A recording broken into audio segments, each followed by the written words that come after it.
আসসালামু আলাইকুম, welcome to this English channel.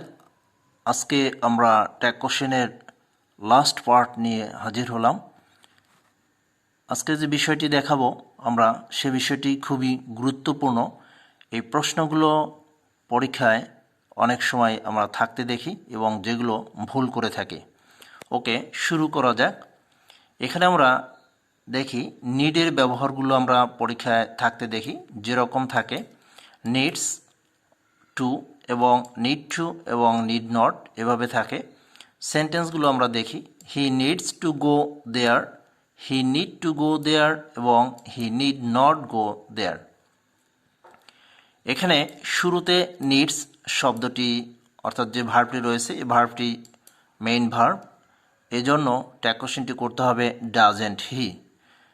Second sentence he need to গো, এখানে need অবশ্যই অক্সিলারি ভার্ব হিসেবে কাজ করেছে, তাহলে ট্যাগ কোশ্চেনটি করতে হবে নিডেন্ট হি। এবং last sentence he need not go there, আমরা জানি অক্সিলারি ভার্বের পরেই নট বসে, সেক্ষেত্রে এখানে রয়েছে নিড নট, ট্যাগ কোশ্চেনটি হবে নিড হি। আরও একটি উদাহরণ, শি ডেয়ার্স টু ডু, এখানে ডেয়ার্স মেইন ভার্ব, এজন্য ট্যাগ কোশ্চেন হবে doesn't she. Next she dare to do it, এখানে dare auxiliary verb, daren't she. Last sentence she dare not do it, তাহলে এখানে এই ডেয়ার শব্দটি অক্সিলারি ভার্বের কাজ করেছে, তাহলে ট্যাগ কোশ্চেন হবে ডেয়ার শি। নেক্সট যে নিয়মটি দেখব, উড রাদার, হ্যাড বেটার, এগুলো আমরা সেন্টেন্সের মধ্যে থাকতে দেখি। এগুলোর ক্ষেত্রে অক্সিলারি ভার্ব উড এবং হ্যাড বসিয়ে আমরা ট্যাগ কোশ্চেন করতে পারি। For example, you had better drink cold water, hadn't you. Next, he would rather die then beg, এখানে ট্যাগ কোশ্চেনটি করতে পারি আমরা উডেন্ট হি।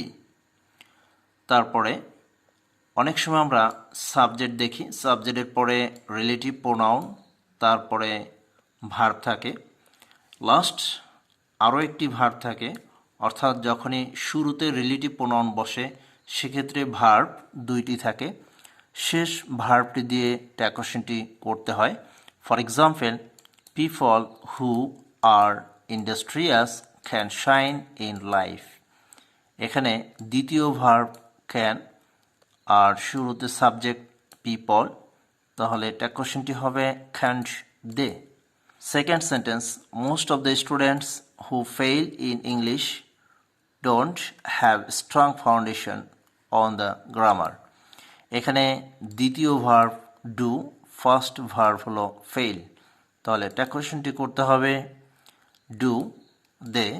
আর সেন্টেন্সটি যেহেতু রয়েছে নেগেটিভ আর এখানে শুরুতে সাবজেক্ট স্টুডেন্টস প্লুরাল, তাহলে tag question do they. Next যে রুলটি রয়েছে, যত গুণ থাকবে সব গুণবাচক শব্দের জন্য প্রোনাউন ইট ব্যবহার করতে হবে। For example, patriotism is a great virtue, isn't it? Education is must for all, isn't it?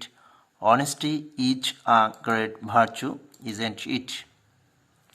এছাড়া আমরা অনেক সময় শুরুতে দেখি সেন্টেন্সের শুরুতে ইট ইজ দিয়ে শুরু হয় সেন্টেন্সটি, তারপরে বাকি অংশ থাকে। For example, it is the idol who hardly think of hard labour, এক্ষেত্রে ইট ইজ বাদ দিয়ে পরের অংশ থেকে আমাদের ট্যাগ কোশ্চেনটি করতে হবে। এখানে মূল ভার্ব থিঙ্ক, নেগেটিভ সেন্টেন্সটি, তাহলে ট্যাগ কোশ্চেনটি হবে ডু এবং দ্য আইডল অলসেরা, তাহলে ডু দে। দ্বিতীয় সেন্টেন্সটি রয়েছে it is she who has broken the glass, এখানে অক্সিলারি ভার্ব হ্যাজ, তাহলে ট্যাগ কোশ্চেনটি হবে hasn't she. Last, it is I who am your well উইশার, আমরা জানি যখন আই এম থাকে তখন ট্যাগ কোশ্চেনটি হয় আরএন্ট আই।